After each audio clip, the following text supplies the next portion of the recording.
Islamic knowledge number 1, जिस गुनाह से उम्र कम हो जाती है वो है माँ से बदसलूकी। नंबर 2, जिस गुनाह से इंसान पर लानत होती है वो है झूठ। नंबर 3, जिस गुनाह से दुनिया में ही पकड़ होती है वो है जुल्म। नंबर 4, जिस गुनाह से रिस्क तंग हो जाता है वो है जिना। नंबर 5, जिस गुनाह पर पर्दाफाश हो जाता है वो है नशा। नंबर 6, जिस गुनाह से पूरी इंसानियत तबाह हो जाती है वो है कत्ल। नंबर 7, जिस गुनाह से नेमतें छिन जाती है वो है तकब्बुर। नंबर 8, जिस गुनाह से दुआएं कबूल नहीं होती है वो है हराम की कमाई।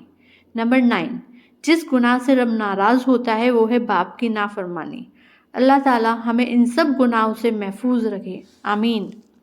रसूल अल्लाह ने फरमाया, मोमिन मर्द औरत पर आजमाइशें मुसीबतें आती रहती हैं, कभी उसकी ज़ात पर तो कभी औलाद पर और कभी माल पर, और आजमाइश पर सब्र के नतीजे में गुनाह धुलते रहते हैं, यहाँ तक कि जब वो अल्लाह ताला से मुलाकात करता है तो गुनाहों से बिल्कुल पाक हो जाता है। सुभान अल्लाह। रसूल अल्लाह ने फरमाया, दुनिया तो अल्लाह ताला अपने महबूब और मरदूद सभी को देता है, लेकिन दीन उसको देता है जिससे मोहब्बत करता है। इसलिए जिस शख्स को अल्लाह ने दीन अता फरमाया वो ये समझ ले कि अल्लाह उससे मोहब्बत करता है। सुभान अल्लाह। अल्लाह ताला ने आयतुल कुर्सी में फरमाया, मैं वाहिद माबूद हूँ जिसके सिवा कोई दूसरा इबादत के लायक नहीं। मुझे ना नींद आती है ना ऊँग। ज़मीन व आसमान में जो कुछ भी है वो मेरा ही है। कौन है जो मुझसे बिना इजाज़त किसी की सिफारिश करे? मैं अगले पिछले तमाम हालात को जानता हूँ। कोई शख्स इल्म की इतनी ही जानकारी ले सकता है जितना मैं चाहूँ। मेरा इक़्तिदार तमाम आसमानों और ज़मीन पर कायम है और न मैं उनकी निगरानी करते हुए थकता हूँ, क्योंकि मैं ही सबसे बुलंद और सबसे अजीम हूँ। अल्लाह अकबर। इस्लाम की कुछ खास बातें जो हर किसी को मालूम होनी चाहिए। नंबर 1, किसी को दुख देने वाला कभी खुश नहीं रह सकता। नंबर 2, किसी की बेबसी पर मत हंसो, ये वक्त तुम पर भी आ सकता है। नंबर 3, किसी की आंख तुम्हारी वजह से नम न हो, क्योंकि तुम्हें उसके हर आंसू का कर्ज चुकाना होगा। नंबर 4, मजलूम और नमाजी की आह से डरो, क्योंकि ये आह किसी की भी हो वो अर्श को चीर कर अल्लाह के पास जाती है।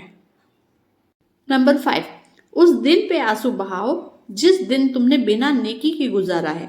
नंबर 6, जालिमों को माफ़ करना मजलूमों पे जुल्म है। नंबर 7, जुबान दुरुस्त हो जाए तो दिल भी दुरुस्त हो जाता है। सुभान अल्लाह। सूरज की हरारत। हुजूर नबी करीम सल्लल्लाहु अलैहि वसल्लम ने इरशाद फरमाया, अच्छे अखलाक गुनाहों को इस तरह पिघला देते हैं जिस तरह सूरज की हरारत बर्फ़ को पिघला देती है। सुभान अल्लाह। इस्तगफार। हुजूर सल्लल्लाहु ताला अलैहि वसल्लम ने इरशाद फरमाया, जिसने इस्तगफार को लाजिम पकड़ लिया तो अल्लाह ताला उसकी तमाम मुश्किलों में आसानी, हर गम से आज़ादी और बेहिसाब रिज़्क अता फरमाता है। अल्लाह फरमाता है, क़यामत के दिन न तुम्हारी रिश्तेदारियां हरगिज़ तुम्हारे काम आएगी, न तुम्हारी औलाद। अल्लाह ही तुम्हारे दरमियान फैसला करेगा और जो कुछ तुम कर रहे हो अल्लाह उसे खूब देख रहा है। अल्लाह अकबर।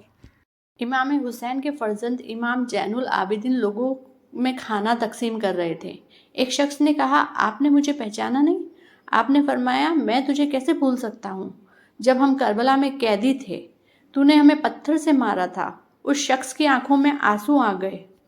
उसने भरी हुई आवाज़ में कहा, आप फिर भी मुझे खाना दे रहे हैं? आपने फरमाया, उस वक्त हम तेरे दर पे आए थे और वो तेरा सुलूक था। अब तू हमारे दर पे आया है और ये आले मोहम्मद का सुलूक है। ऐसे होते हैं मोहम्मद के घराने वाले। सुभान अल्लाह।